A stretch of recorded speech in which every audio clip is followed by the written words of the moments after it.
يا ريس انا معاك يا ريس ان انت تغلي يا اخويا، ما هي البلد ضايعه، هنعمل ايه يعني؟ هتجيب لي الناس منين؟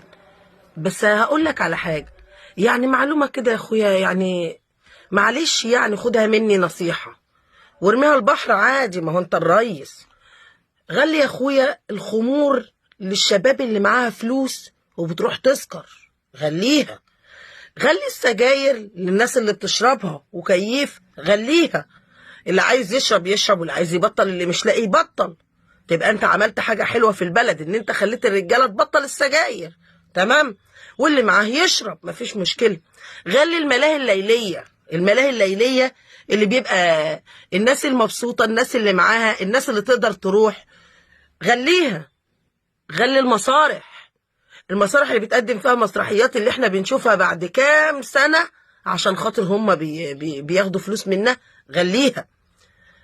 الناس اللي في التيك توك دول اللي بيقبضوا بالالوفات المؤلفه، اعمل عليهم ضريبه، مفيش مشكله. انما الناس الغلابه، الكباري يا ريس بقت اكتر من البني ادمين في البلد. الكباري بقت اكتر من البني ادمين في البلد. بيوت اتهدت عشان الكباري توسع، وناس اتشحطرت يمين وشمال عشان الكباري توسع. منطقه هتتاخد باكملها علشان مش عارفه ايه، مش